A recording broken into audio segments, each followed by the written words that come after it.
Most people believe they suffer from a lack of discipline.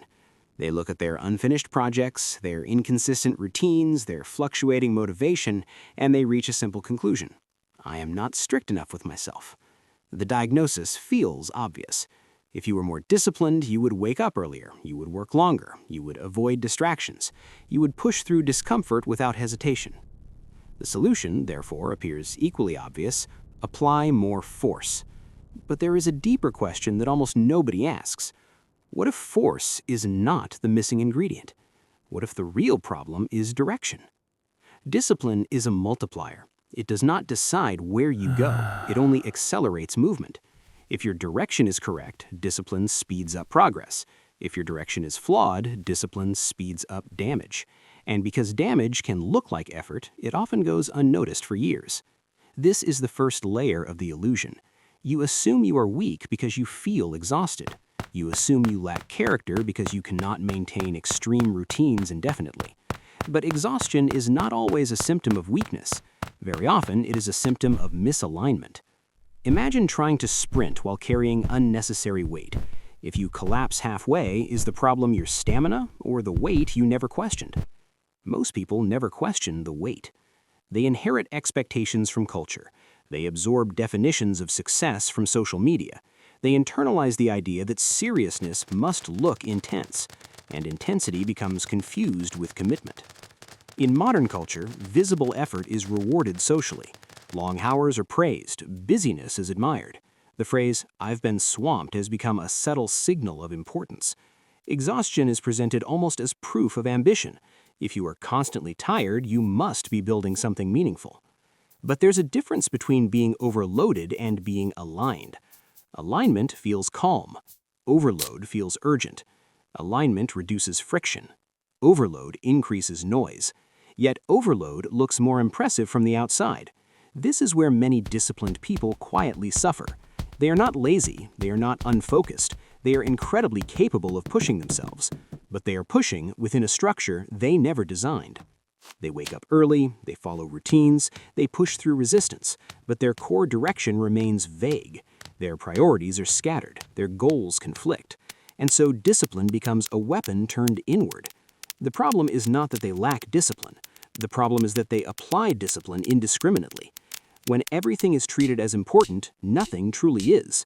Real discipline requires selection. It requires deciding what deserves effort and what does not. But selection demands clarity, and clarity demands thinking. Thinking requires space, and space feels uncomfortable. Many people would rather increase pressure than sit in silence and question direction. Because questioning direction introduces uncertainty. It threatens identity. It forces you to admit that some of your previous effort may have been misplaced. It is psychologically easier to say, "I just need to try harder," than to say, "I might be moving in the wrong direction." Trying harder preserves the illusion that the path is correct. It blames only your effort. It keeps your self-image intact. Redesigning direction, on the other hand, forces you to confront the possibility that your strategy has been flawed. So instead of redesigning, you intensify. You tighten your schedule, you remove comfort, you set stricter rules. For a short period, performance increases. You feel powerful, you feel in control. But this state is sustained by tension, not by structure. There is an essential difference between tension and focus. Tension is emotional. It is driven by urgency, fear, comparison, or guilt. It feels sharp and intense. It consumes energy quickly. Focus, in contrast, is calm. It is selective. It eliminates before it intensifies. It protects energy rather than burning it. Many people live in chronic tension and call it discipline. They operate from the belief that if they relax, everything will collapse. So they maintain internal pressure constantly. They become dependent on stress to feel productive. Without stress, they feel guilty. Without urgency, they feel unimportant. But stress is not strategy. Urgency is not clarity. You can be highly disciplined inside chaos. You can execute tasks relentlessly and still build nothing scalable. You can grind every day and remain financially fragile, because linear effort, by definition, produces linear results. If your income depends directly on hours worked, your earning potential is limited by your stamina. If your growth depends entirely on daily intensity, burnout becomes inevitable. You are tying your progress to a resource that depletes, your energy. Energy is not infinite. And this is where the illusion becomes dangerous. When progress slows, you assume the solution is more discipline. You increase intensity further, but increasing intensity reduces recovery. Reduced recovery reduces cognitive quality. Lower cognitive quality produces weaker decisions. Weaker decisions create more friction. More friction demands more effort. The cycle reinforces itself. Instead of questioning the structure, you question your character. You label yourself inconsistent, weak, distracted, disciplined. But perhaps the real issue is that you have been disciplined in too many directions at once. Scattered discipline is indistinguishable from chaos. True discipline is quiet because it is narrow. It does not attempt to dominate every area simultaneously. It defines one or two priorities and protects them relentlessly. It accepts trade-offs. It tolerates missing out. It understands that saying yes to everything destroys leverage. This is the second layer of the illusion, the belief that more effort automatically compensates for poor design. In reality, effort amplifies design. If your financial model is fragile, working longer hours only delays collapse. If your priorities are unclear, working harder only accelerates confusion. If your identity depends on visible busyness, discipline will reinforce the performance rather than the progress. The modern productivity narrative encourages optimization at the behavioral level.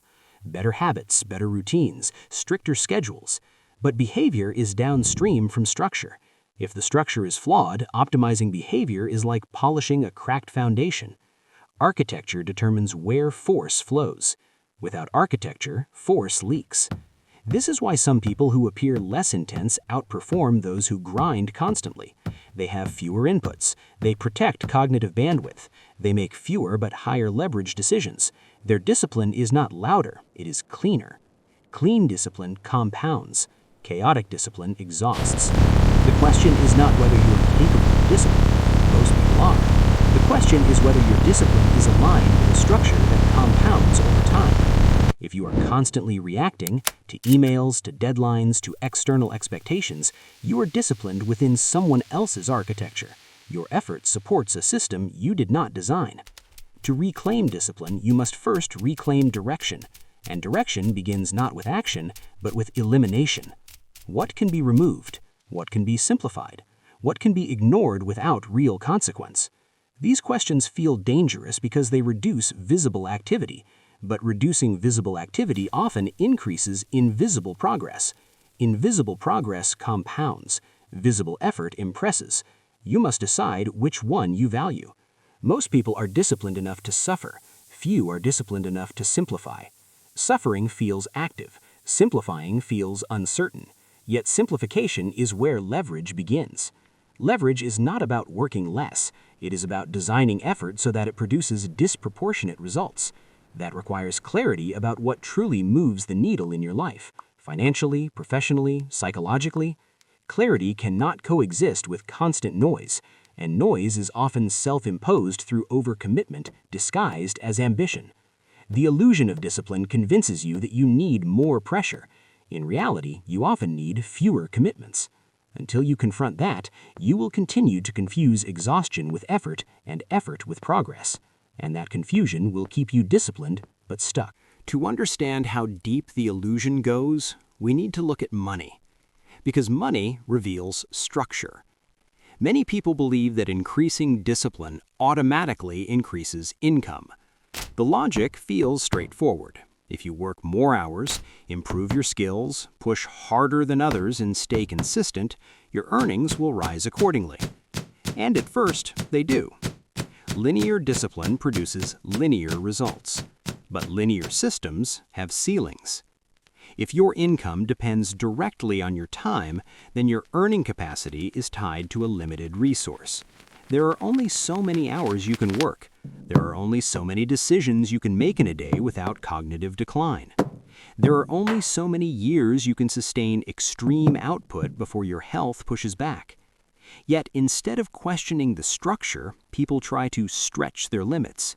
They wake up earlier. They stack productivity hacks. They remove rest. They optimize sleep cycles. They treat themselves like machines. But no matter how optimized a machine is, if it runs on a linear exchange model, time for money, it cannot scale infinitely. The problem is not discipline. The problem is the model. This is where leverage becomes essential. Leverage is what separates force from architecture. Force requires continuous input. Architecture reduces required input. Force demands energy every day. Architecture builds systems that continue functioning with less direct involvement. When someone builds a scalable skill set, a digital product, a business process, an investment portfolio, or any asset that appreciates independently of their immediate time, they are not abandoning discipline, they are redirecting it. They are disciplining their design instead of only disciplining their behavior. Most people discipline behavior. Few discipline structure. Behavioral discipline is visible. It looks like long hours, strict routines, extreme consistency. Structural discipline is invisible. It looks like elimination, delayed gratification, focus on compounding assets, and resisting short-term noise. The illusion convinces you that visible effort equals seriousness. But seriousness without strategy creates stagnation. Consider how many people spend years perfecting efficiency within systems that do not scale. They become faster, more reliable, more productive, but their financial trajectory remains flat because their work does not compound. Compounding requires alignment. Alignment requires intentional design. And intentional design requires slowing down long enough to evaluate direction. This is where psychological resistance appears. Because slowing down feels dangerous. When you reduce busyness, you remove distraction. When distraction disappears, uncertainty becomes audible. Questions surface. Is this the right path? Does this work scale? Am I building something durable, or am I just surviving each week? It is easier to stay busy than to confront those questions. Busyness numbs doubt. Structure exposes it. There's also a neurological layer to this. Completing tasks releases dopamine. Each checkmark provides a small reward. The brain begins to associate busyness with progress. So people fill their schedules with tasks that are easy to complete but do not meaningfully shift their position. They feel productive, but they remain stationary. This is how chaos becomes addictive. You can be extremely disciplined in completing low-leverage tasks. You can clear inboxes daily. You can attend meetings on time. You can execute assignments flawlessly. And yet, none of it may build autonomy or capital. The illusion survives because small wins feel real. But real progress is not always emotionally loud. Compounding often feels boring. Repetition feels unremarkable. Saying no feels uncomfortable. Protecting energy feels countercultural. Yet these are the foundations of structural discipline. Structural discipline does not ask, how can I push harder today? It asks, what deserves to be pushed at all? It evaluates return on energy. Energy is capital. When you scatter your energy across trivial demands, your strategic thinking declines. When strategic thinking declines, leverage opportunities go unnoticed. When leverage is absent, you must rely on force. And force, over time, leads to burnout. Burnout is not a failure of character. It is often a failure of architecture. If your system requires maximum intensity every day just to maintain stability, the system is fragile. Any disruption, illness, market change, personal stress destabilizes it. Strong systems tolerate variability. Fragile systems collapse under it. This is why calm discipline outperforms dramatic discipline. Calm discipline protects sleep. It protects cognitive clarity. It protects deep work. It reduces unnecessary decisions. It builds repeatable processes. It does not seek to impress. It seeks to endure. Endurance is different from intensity. Intensity spikes.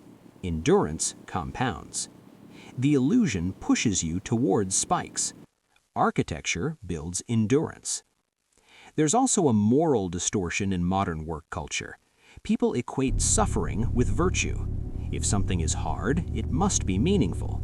If you're exhausted, you must be serious. If you are overwhelmed, you must be important. But exhaustion is not a moral achievement. It is a signal. Sometimes it signals growth, but often it signals inefficiency. If you repeatedly experience exhaustion without proportional progress, the correct response is not more discipline, it is structural analysis. Where is friction highest? Which actions compound? Which actions merely repeat? Which commitments exist only to preserve identity? Identity is powerful. Many people identify as hard-working. They fear that if they simplify, they will appear less driven. They fear that if they rest, they will lose momentum. They fear that if they eliminate commitments, they will miss opportunities. So they maintain chaos to preserve self-image. But self-image does not build capital. Clarity does. You are not obligated to look intense. You are obligated, if you want growth, to look aligned. Alignment means your daily actions directly connect to long-term structure. It means you are not busy for the sake of appearance. It means your effort reinforces systems that compound. This is not about doing less, it's about doing fewer things with higher return. The illusion whispers, "Be stronger." Reality asks, "Be clearer." Strength without clarity creates burnout. Clarity without strength creates stagnation. But when clarity directs strength, force becomes efficient. This is the integration point. You do not abandon discipline, you refine it. You discipline your priorities, you discipline your boundaries, you discipline your energy, you discipline your inputs. You accept that every yes has a cost. You accept that not all effort is equal. You accept that busyness can be avoidance, and you redesign accordingly. The moment you shift from proving your worth through exhaustion to protecting your trajectory through alignment, everything changes. You stop asking, "How can I endure more?" You start asking, "What compounds?" You stop measuring your day by how drained you feel. You measure it by whether your actions reinforce your architecture. Because in the long term, the world does not reward the most visibly disciplined person in the room. It rewards the one whose discipline is strategically placed. It rewards the one who builds systems instead of surviving tasks. It rewards the one who understands that force is expensive, but structure is efficient. You are not weak.